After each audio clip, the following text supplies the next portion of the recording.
I'll go back if you want. And I'll keep going if you want.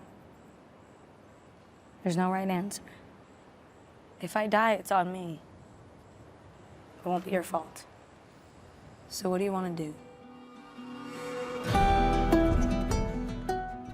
Hello, everyone. Welcome back to the official podcast for the HBO original series, The Last of Us. I'm Troy Baker, and I'm joined once again by series showrunners Craig Mazin. Well, hello, Troy. And Neil Druckmann. Hi, Troy. Last week, I made a very bold claim, and I said that episode 4 of season 2 was my favorite episode. I then quickly followed up by saying, I have no doubt that I'm probably going to eat my words.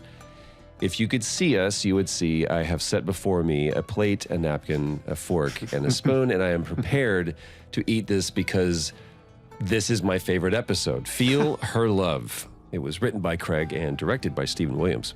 And we're going to find out what these two guys think about it as well. But this is my fair warning to all listeners, as I do before every episode. Watch the show. If you haven't seen this episode yet, you cannot complain and say spoilers, because here's your warning. So stop the podcast now. Consider yourself warned. Go watch the show. Come back and join us as we dive into this week's episode, Feel Her Love.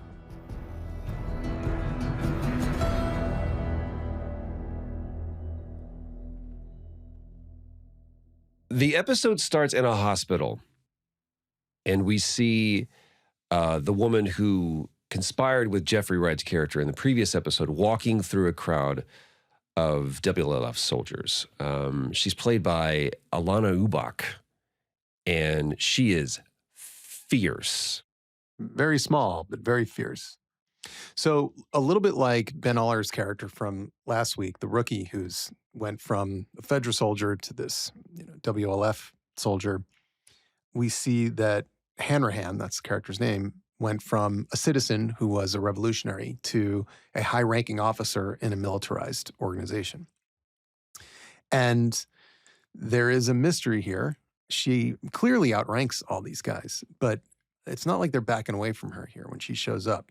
They're sort of looking at her defiantly, as if to say, yeah, we did the thing that you are upset about. There is a stairwell door that has been welded shut, not just by a little, by a lot. And they don't back away from her. They don't back down. She turns around and she heads into a room to have a one-on-one conversation with someone else. He said it's in the air. See, listen.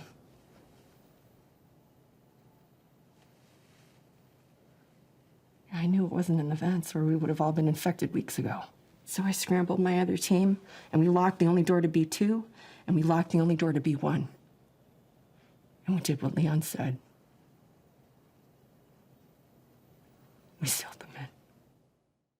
You have said for the last several episodes, it's coming.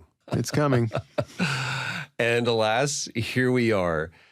Talk to me about spores and how they're different from what we saw in the game and what we're seeing here. The function of the spores in the game, why we had them in the game, is we wanted something to show that Ellie is immediately immune. Because when she gets bitten, you don't know, and how we showed in the show over and over again, until the whole night has passed. Hours have passed and you see that the person hasn't turned, because that's how long it takes some people to turn. It could take up to 2 days. So we needed another mechanic, a narrative mechanic, to show with evidence Ellie is breathing this stuff and nothing happens to her. So there's a scene coming later that's, from the game that we needed, I guess I'll jump ahead with spoilers, we needed Nora to know immediately that Ellie is that girl. And that was the impetus to start the conversation. Like, well, we really do need spores.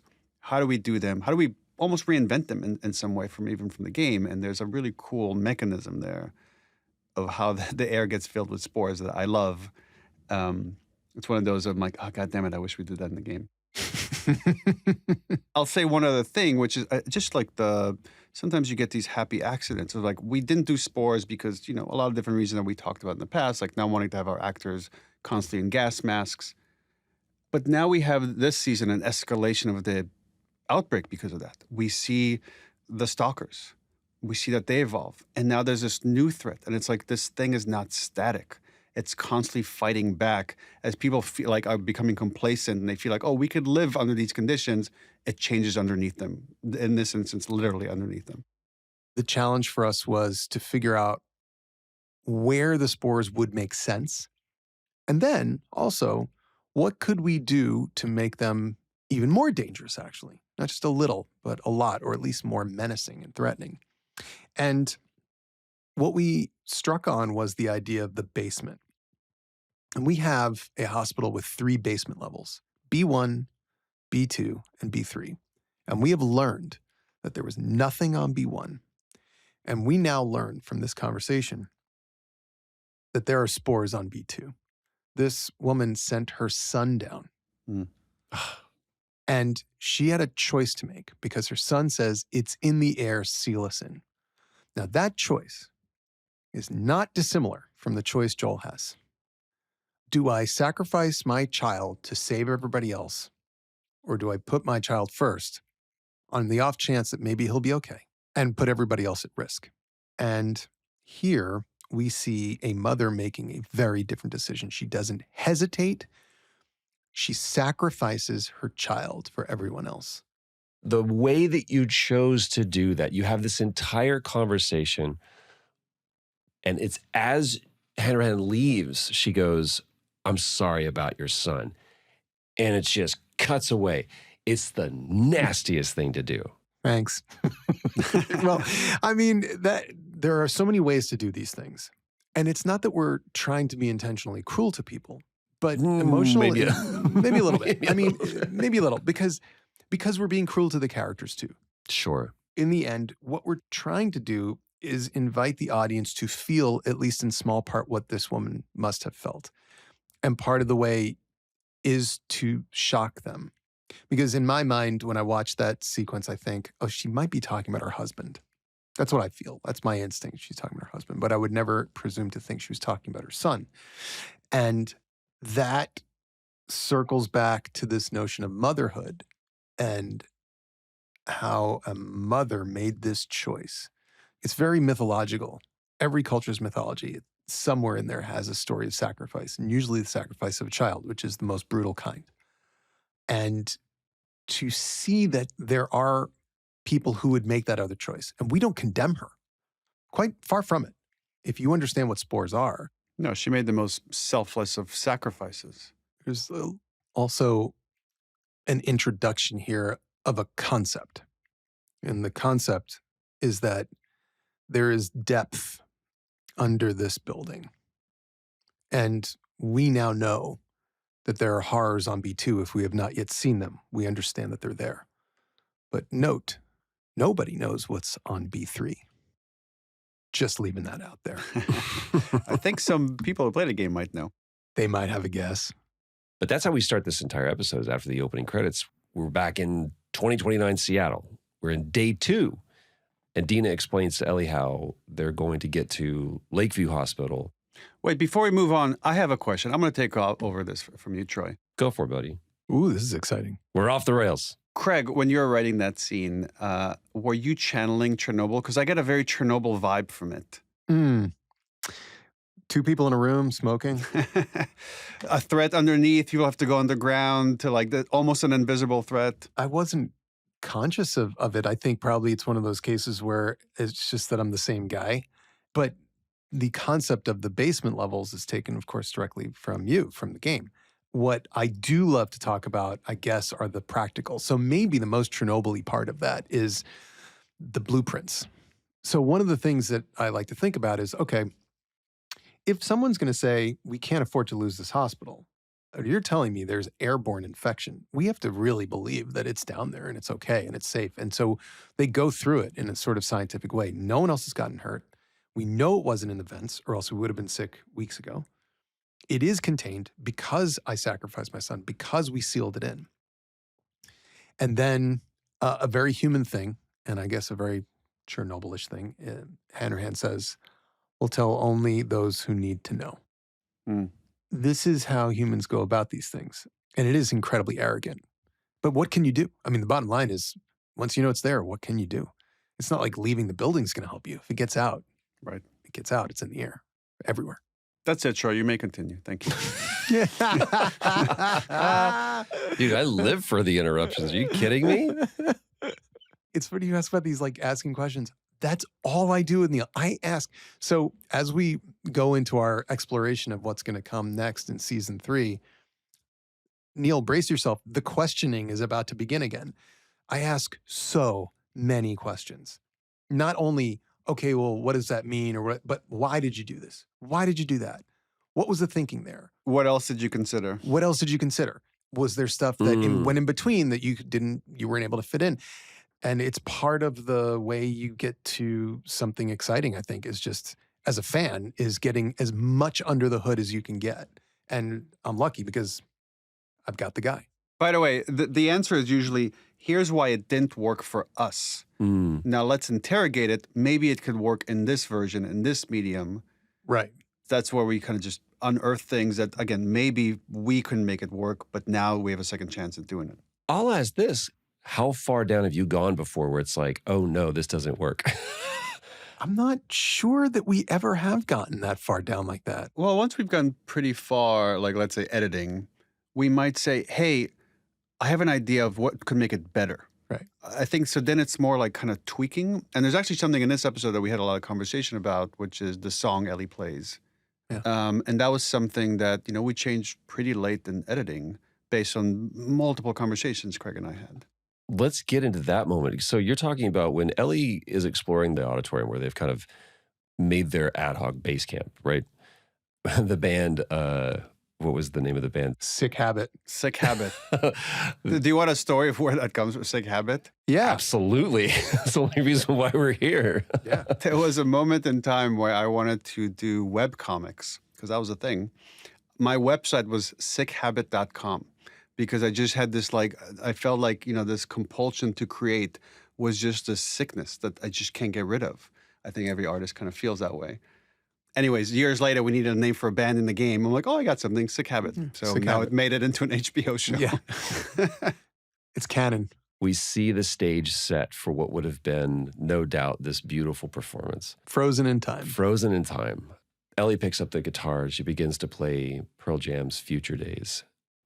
If I ever were to lose you,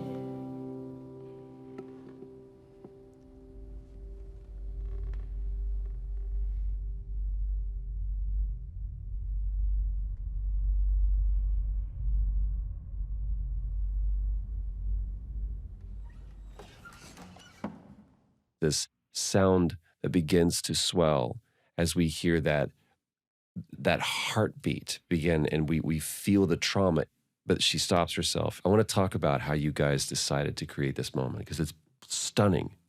What we wanted to feel was Ellie aching for Joel there, that she had had this night before where her heart explodes into romance, and she has this beautiful morning with Dina.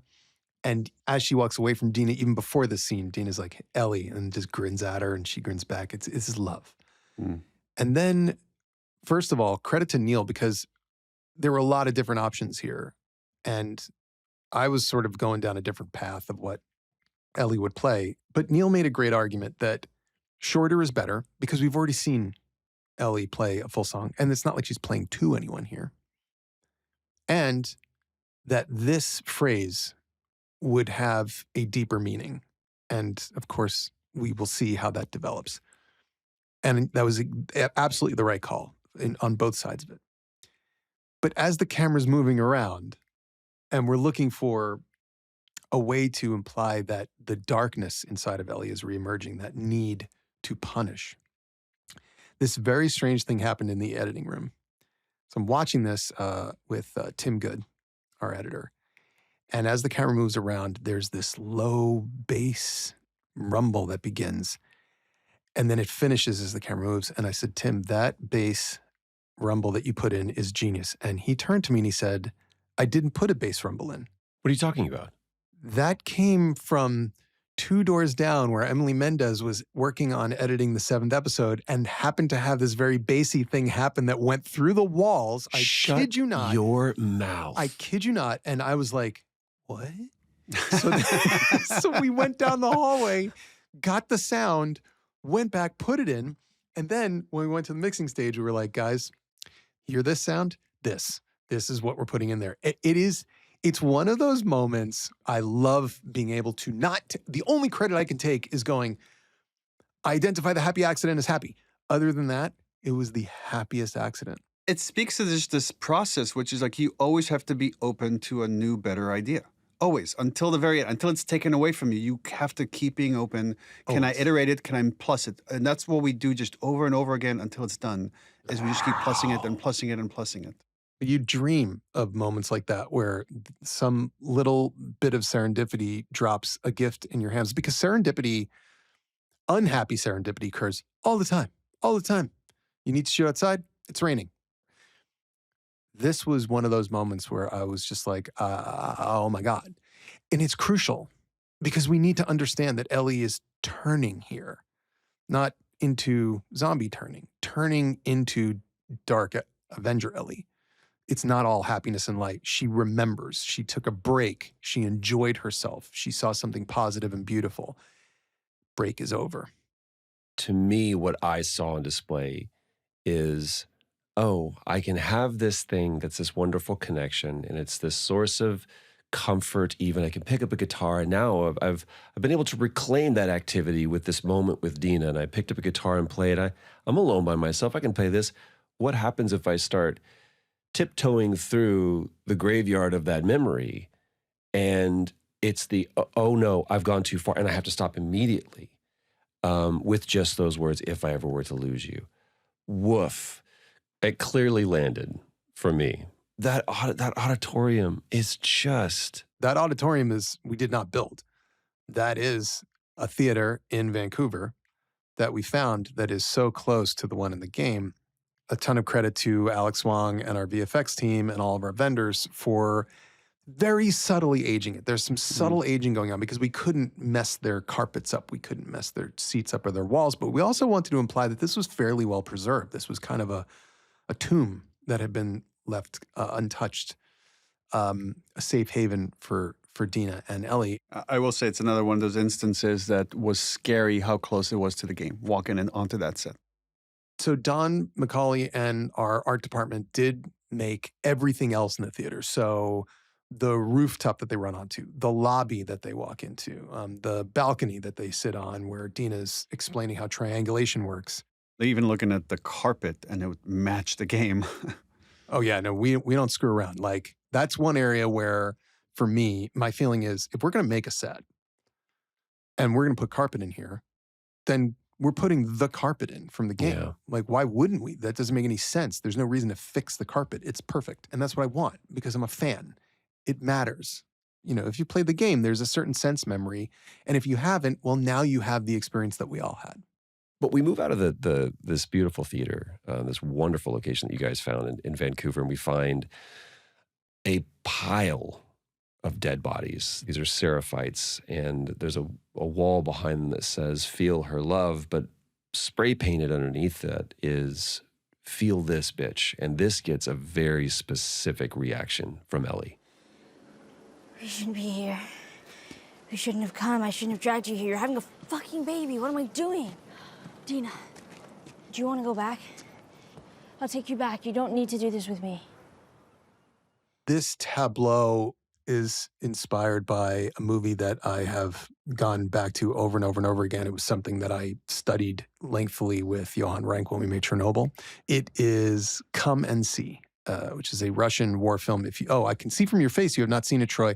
Never seen it. It is the greatest war movie that has ever been made. I'm adding a note right now. It's an incredible piece of work. And there is a moment that this is very forwardly quoting from the way that these bodies are arranged against that wall. But one thing that I thought was important was to show that response that this is like, great, you want to tag the wall? We'll tag the wall. We'll tag the wall with your bodies, and then we'll write this. They're leaving each other messages. The Seraphites come to the TV station, hang and disembowel wolves, and leave a message on the wall.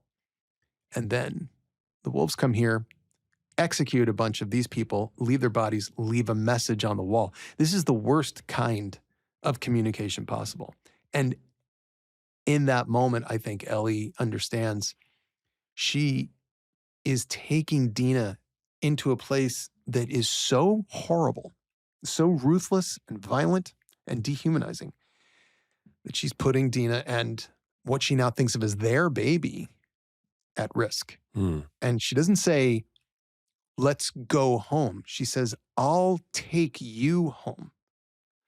Like, we'll go back, I'll take you home, then I'll return and handle this myself.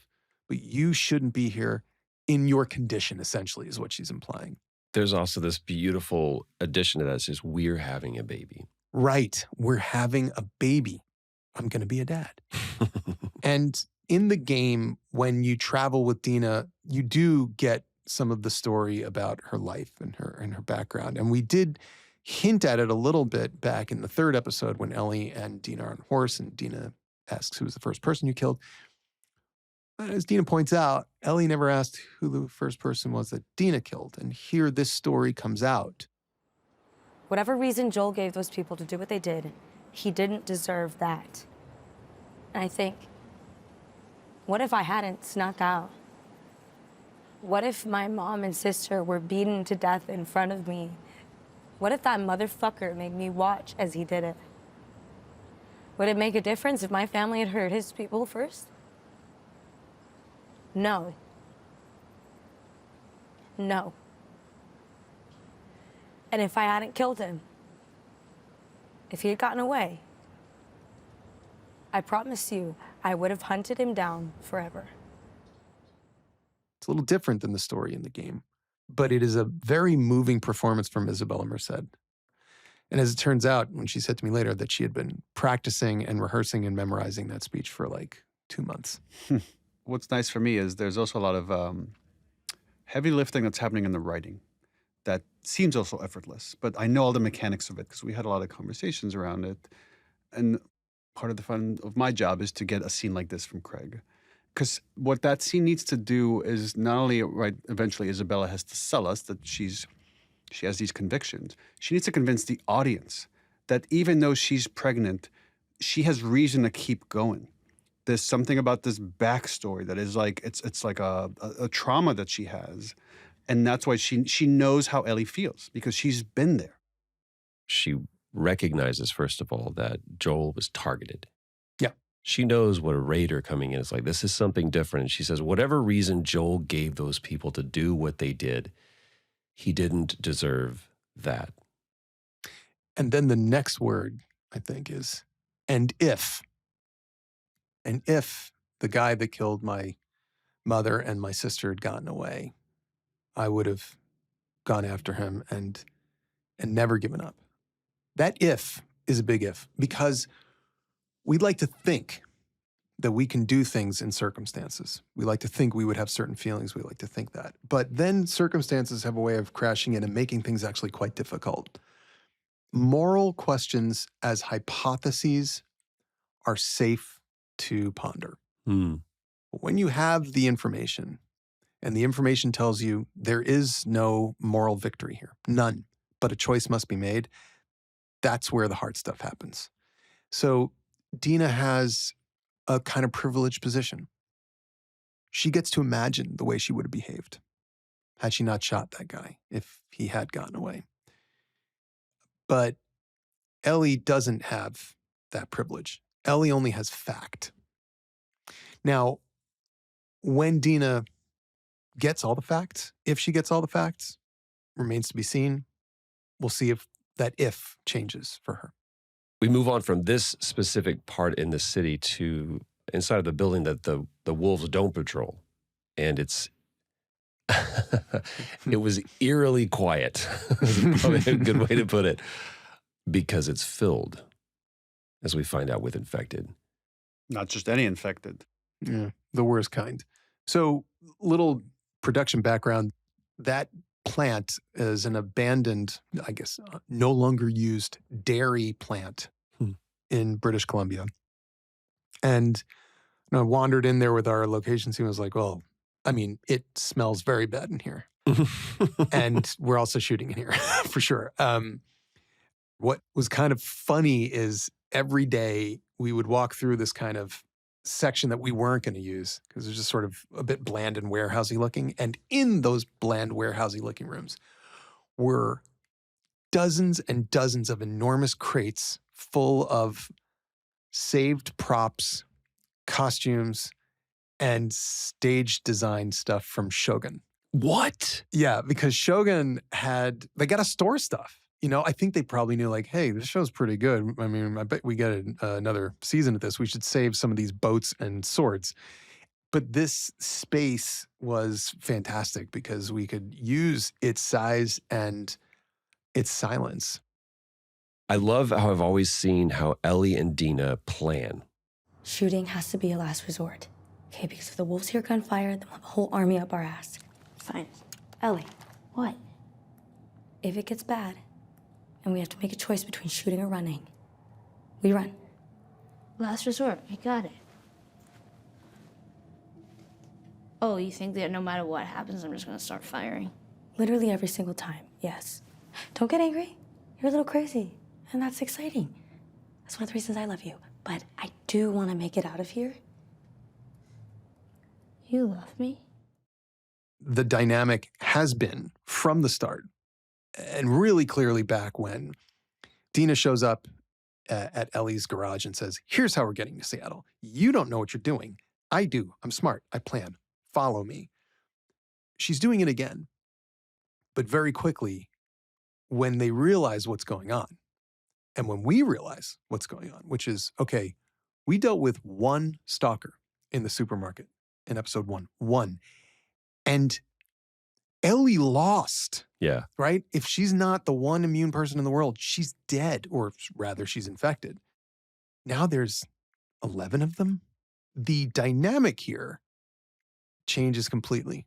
Planning doesn't matter anymore. Planning's done. Thinking is done. Dina, you take a back seat. Ellie, you drive.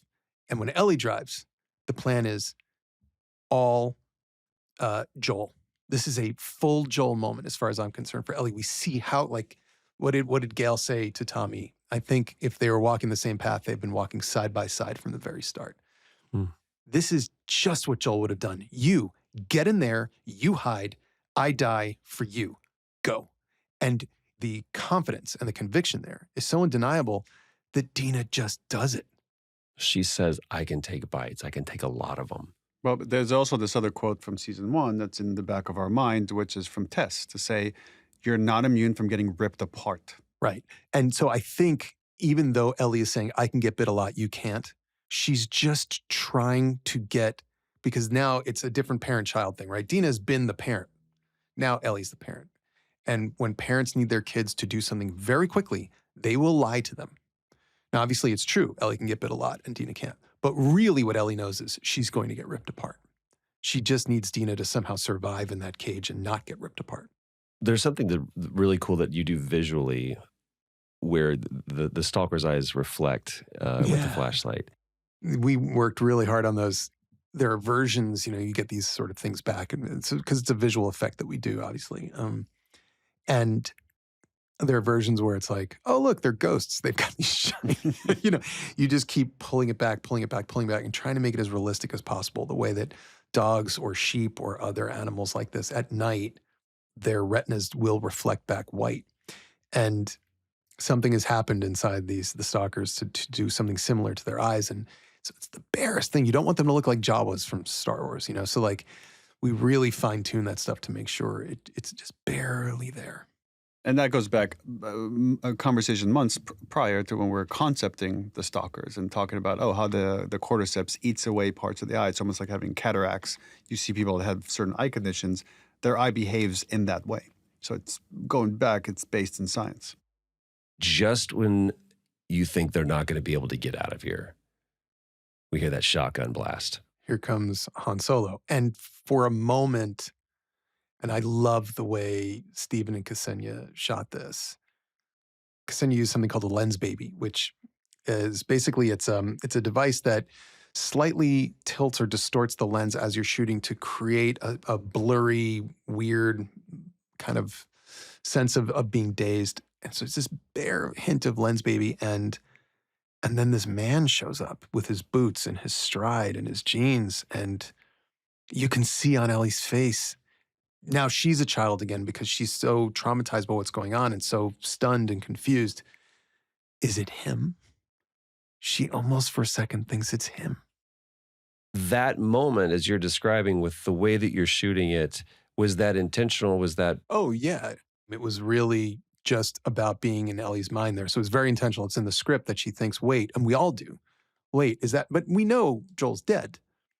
So it's clearly not him, right? There is no possibility, but it's that weird moment of, is the man who has kept me safe, the one person that makes me feel not afraid, is he back? And then it's Jesse. I don't remember the conversations around this part, but it's something we did something similar in the game at a different moment in time where Ellie's really traumatized, a moment that we'll see in episode 7, where in that moment as well, we had Ellie mistaken a different character for Joel. So this just felt very natural to me of just Ellie's state of mind and that wishful thinking of wanting something so bad that you start to see it, of Joel coming to rescue her. What I love about that is that Jesse is exactly the kind of person that would come save you. And he is worth looking up to, and he is very strong. And he has this, I guess you'd call it positive paternalism. But boy, he's angry. Jesse, What? how did you find us? The map you left in the theater. Impressive triangulation, by the way. Thanks, that was all Dina. Trust me, I didn't think it was you. How did you find the theater? Do I look like I want to fucking talk to you right now? You came alone? No. Me and Tommy. We split up when we got to the city. Cover more ground. I can't believe they sent you after us. They didn't. But you two were gonna die out here. So we snuck out the next night. It's a good thing we did. You know what, we're doing pretty fucking good Up until what? Jesse has been very patient with Ellie. He's been patient with her while he was training her to fight. He was patient with her about the town council meeting. He's patient with her about her weird stuff with Joel and not wanting to go on a patrol with him. But here, it's an interesting thing to rescue somebody and so clearly be angry with them. Yeah, and he's rescuing her with one other person that also has a lot of those same qualities, which is Tommy. Right? This is where we find out Tommy is also in Seattle, also looking for them. And they've disobeyed orders back in Jackson to come out here and save them. And this touches on a very big difference between the show and the game. In the game, Tommy goes out on his own to avenge Joel on behalf of Ellie, basically. Yeah, he does in the game in hopes that Ellie will not go, to let her know, I've gone, so you stay. He's trying to keep her safe. He knows she would go. He decides to go first to take care of it, to keep her out of trouble. Here, he doesn't get to make that choice because of the way we structured things and how much time has gone by. And also a very important thing, I think we talked about it when we were discussing our third episode, that Neil made a great point about Tommy and Joel, and that Tommy understood that Joel wouldn't want to go do this. That was not in Joel's nature. And Tommy, in his own way, was kind of trying to honor that. But here, Tommy and Jesse have to sneak out of Jackson. And Tommy has a wife and a little boy to go save them. Now, we don't know what Tommy's state of mind is, but we do know what Jesse's state of mind is. And what Jesse's state of mind is, what is wrong with the two of you? What is wrong with you? This is in violation of our community. We had a meeting. We had a vote. This is not the right thing to do. And Ellie, oh boy, does she push back. We were doing fine until what? And you see her kind of crumble there. There's this shame that's starting to wash over. The realization is like, now I've put Jesse and Tommy's life in danger as well. The cost keeps going up. And I wasn't enough to keep Dina alive. There's this moment where Ellie's not so much worried that she's going to die, but when she looks over and sees the stalkers ripping that cage open, she knows she failed. And this is something that we talked about a lot in season 1, that Joel would fail actually all the time. And Ellie is reliving Joel's experience. Ellie is understanding now, viscerally, what Joel felt. She doesn't maybe know that this is what Joel felt, but we know it is. That you have one purpose, as Bill said, to keep this person alive, and God help any motherfucker who stands in your way. And Joel kept failing, and Ellie is failing. And it is a very small feeling to know that you weren't enough. There's this feeling, I remember we thought about this a lot when we made the game. We talked about this when we made the show. When you're a teenager, specifically your teenage years, you feel invincible. You think whatever is killing and hurting anybody else is not going to happen to me. And then as you get older, you start realizing it could happen to me, and it's happening to people close to me. Yeah. And I think this is that wake-up moment for Ellie, which is like, yeah, if Jesse shows up 5 minutes later, they're both dead. Now Jesse is in the equation, and there's, of course, the truth that he doesn't know yet, that Dena's pregnant with his child. Oh, yeah. He does save them from one threat, but they quickly move from one threat into another. I remember, and I draw on these feelings all the time, the feeling of being in the game and wandering into this fully overgrown jungle-like park in Seattle and hearing that whistle. What the fuck is that? It was the whistle for me. It was also as you're taking cover, as they were taking cover in the foliage and just seeing the torches pass by. I was like, I mean, I am right there again. I'm right in it. You're in it. I just want to touch on the whistling because it talks about our process. I have to give credit to Magid and the rest of our audio team here at Naughty Dog that, you know, we had this idea in the writing that the scars, the Seraphites should communicate through whistles. And then they developed a whole language of like those whistles have specific meanings, almost like Morse code that the Seraphites can communicate with themselves. So then the audio team on the show got together with the audio team of the game, and they explained it to them. They sent them all the assets. We needed to re-record it for certain rights and stuff.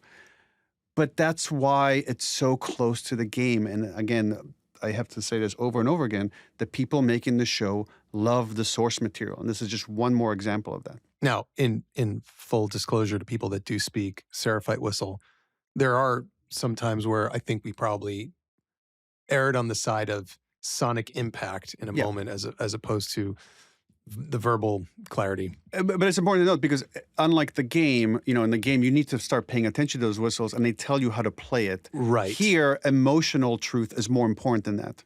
Right. But we wanted them to be exact. And the idea that there's a call and answer to those things is important. So again, it's why that scene with the father and the daughter is so important in the third episode, because we hear some whistles and then he turns to me and says, okay. And she says, got it. Let me translate. Da-da-da, da-da-da, da-da. We understand the whistles do have specific meanings. And I remember creeping up and watching them lynching that soldier and disemboweling him. I love that you incorporated this. We've seen the after effects, but we've never actually seen it happen here. And this is what you choose to show. It's one of those moments where I feel like, generally speaking, Neil and I aren't about grossing people out. We know that some of the things we show will be horrifying and disgusting, but we're not there to do it because it's fun for us. You do it because it's going to impact the audience and the characters usually in a very deep way. We're trying to stress how serious something is, and we're not shying away from it. And every time I watch that scene, I think, it's not going to happen. It's not going to happen. I mean, when somebody is that helpless and somebody's just walking to them that slowly with a sickle, you just think, well, something will make this stop. We just saw a scene where something made something stop. Jesse showed up, saved Ellie and Dina, but nothing makes this stop. It just happens. And that's when you know these Seraphites are not just not victims. They are extraordinarily scary. And should any of our characters end up on the wrong side of a rope with these guys, it's going to be very, very bad. There's something else that's very chilling about this revelation that, you know, when we're watching Ellie and Dina at the TV station and you see the aftermath of what the Seraphites are capable of, and you're like, okay, to Craig's point, these people are scary. And then to see them and to see how cold they are when they commit these acts, there's no anger. There's almost a celebration. It's a ritual for them. To me, that is the most chilling part, to see someone commit violence and it's not even pre-calculated. It's just like ingrained into their daily life. And again, the degree that they've dehumanized the WLF is just staggering. And again, this is what Ellie, Dina, Jesse, and Tommy and this unborn child have now been put into the middle of. They're in the middle of this situation where you've got a young man who is saying, Scar got what he deserved. Fucking animal. And they don't even call them by their names. They make up a new name for them, Scars. And here, the Seraphites are acting like they're doing this guy a favor. Yes. He's nested with sin. Free him, that he may know her love. And then they disembowel him. And in this very kind of matter-of-fact, oh, well, I guess that's over, the priest says, now he is free. And they mean it. And they believe it.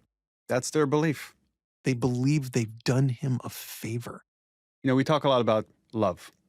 And love is not inherently good or bad. It's powerful and can lead you to all sorts of acts. Faith is very similar. Yes. It's not inherently good or bad. It's powerful. And in the wrong hands, under the wrong leadership, can lead to atrocities. It's going to take us some time as a television show to fully explore who the Seraphites are. We still don't know who this prophet is or how this all began. To show someone being disemboweled and to make that visceral is very challenging. But to go from that, now we have to, you've peaked, right?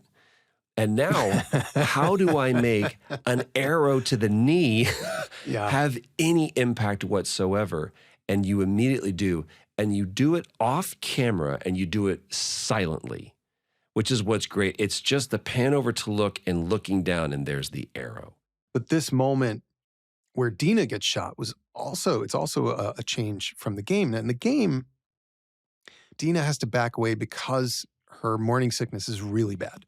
She's just laid out. She can't go anywhere. She has to stay back at the theater. And it's Ellie who gets shot in the leg. Now, because of our more hyper-realistic medium, if Ellie gets shot in the leg, she's not going anywhere. Right. You're done, right?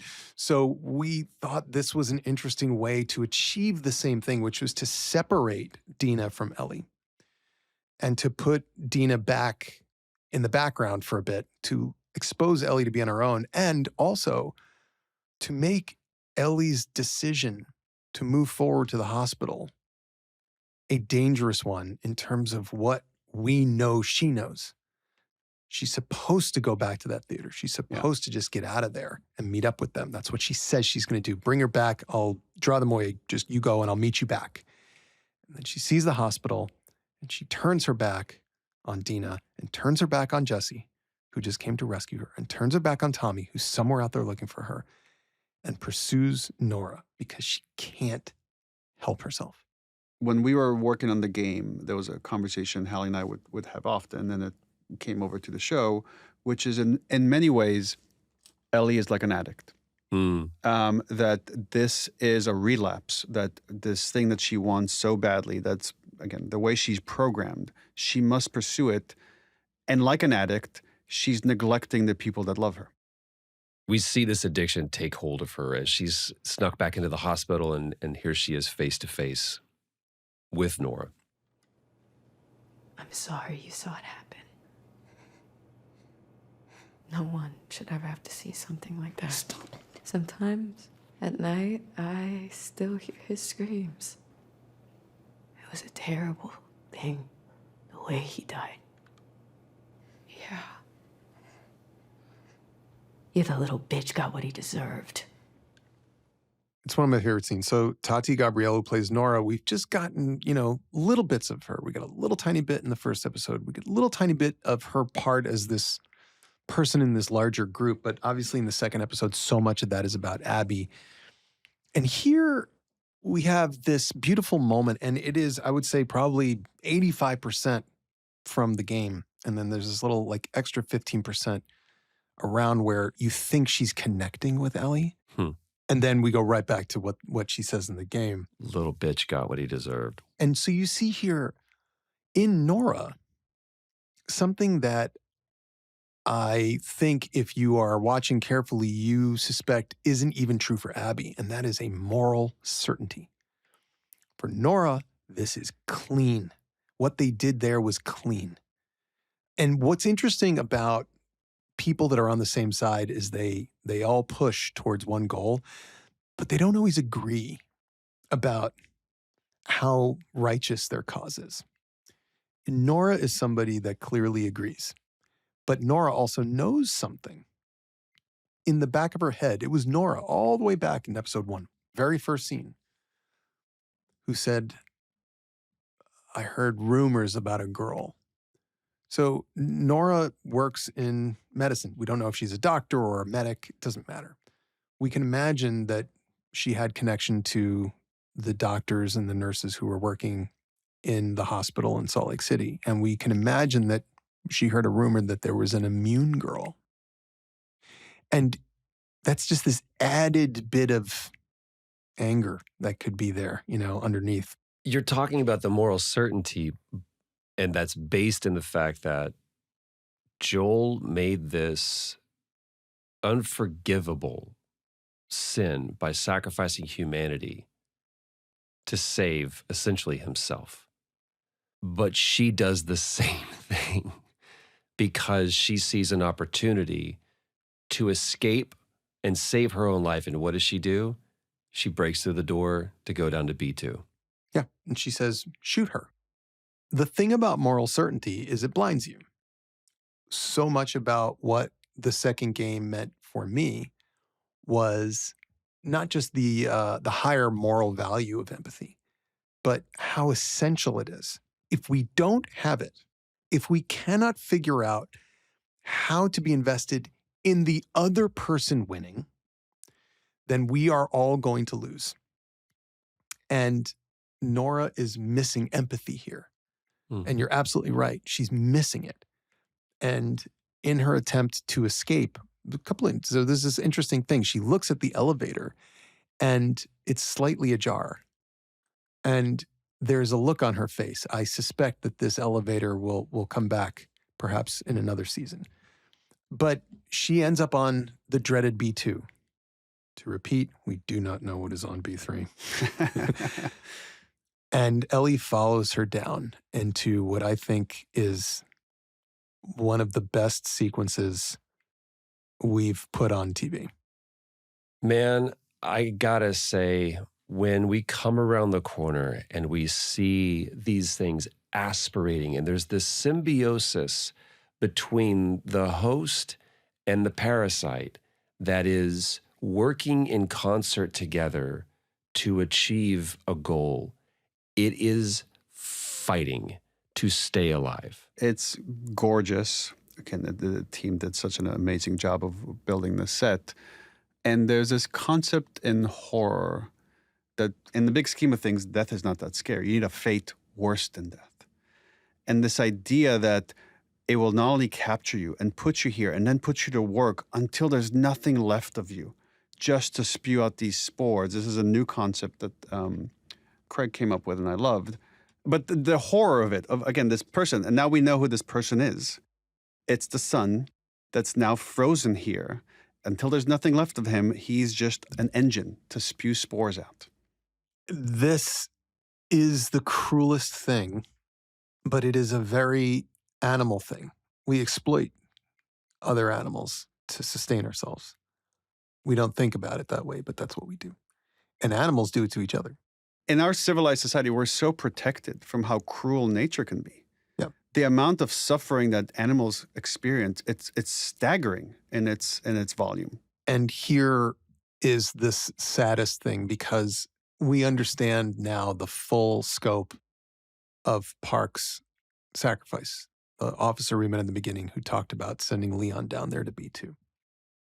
Because she didn't sacrifice her son to death. She doesn't know this, but what she sacrificed him to was this kind of endless torment.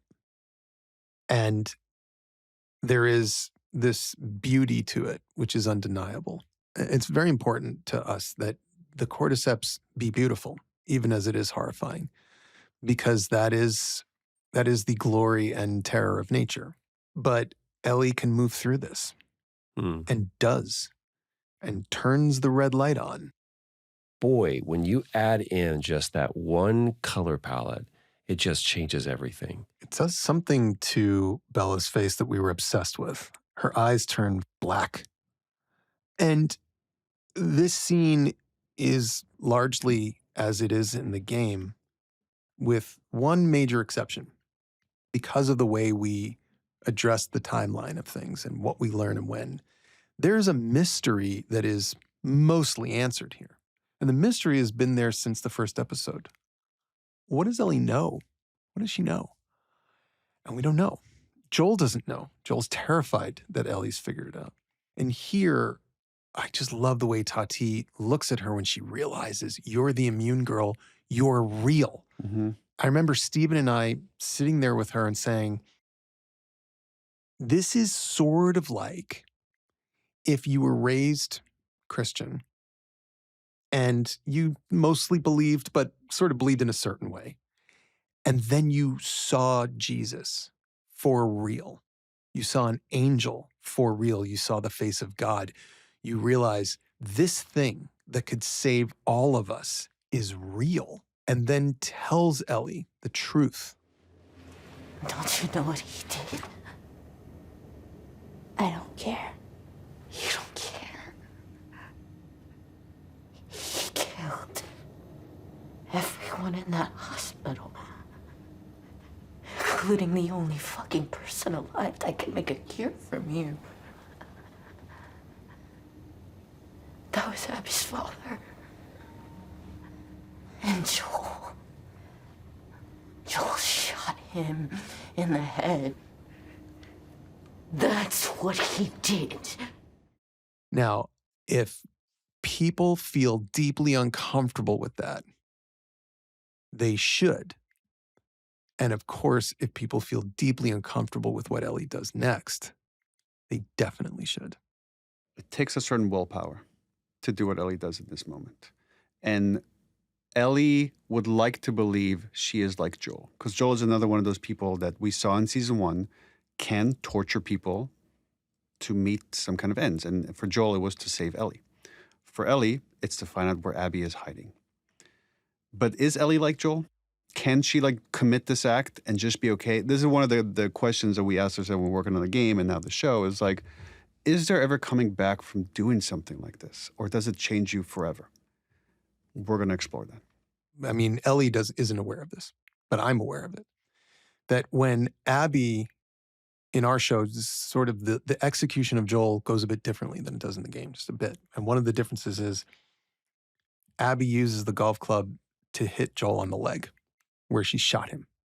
Not in the head, not to kill him, to hurt him. So the first blow that Abby delivers is to the leg. And here, Ellie picks up a pipe and the first blow she delivers is to the leg. And once again, you can't help but wonder how it is that these two people who are almost identical are on this horrible path, this horrible collision path. And what is so horrifying and gorgeous in this moment is the way Bella says that final, where is she? It is so savage and so disconnected from being a human. It is so brutal. Just one other thing, which is that we talked about, there's this contradiction in Nora and how she thinks she has the moral ground, how she's just and justifies doing this horrible thing to Joel. And yet, she's doing her best to not give up her friend's position because that's her tribe. That's her community. And we cut away from this brutality to something that is perhaps the most shocking thing to show in contrast to what we're looking at, because we've all forgotten that just a few years earlier, Ellie was a little girl, and Ellie wakes up in her bed in Jackson, safe and sound, looks up, sees the person she loves more than anything in the world, and perfectly performed by Bella Ramsey, says, "Hi." It is the most innocent, sweet thing. And you can't help but feel heartbreak that something has gone so wrong that that little kid is in that red hallway doing what she's doing. By the way, also important to note that, episode 1, we see this tension between Joel and Ellie. You never see them happy like this. And yet here they are. So what happened? What is the story that went down in those 5 years between Swear to Me and Joel's death? I guess we'll have to wait a week and find out. But hey, Pedro Pascal's back, everybody. You almost stuck the landing. I told you. almost I stuck the told you. landing. I promised. Couldn't have done it better myself. This has been the official podcast for the HBO original series, The Last of Us. Our senior producer is Emmanuel Hapsis. Our producer is Elliot Adler, and Darby Maloney is the editor. This episode was mixed by Raj Makija. Our executive producers are Gabrielle Lewis and Barry Finkel. Special thanks to Becky Rowe, Allison Cohen, Aaron Kelly, and Kenya Reyes from the Max podcast team. Production music is courtesy of HBO, and you can watch episodes of The Last of Us on Max. Make sure to join us next week, as Craig said, as we talk through Season 2, Episode 6. And until then, endure and survive.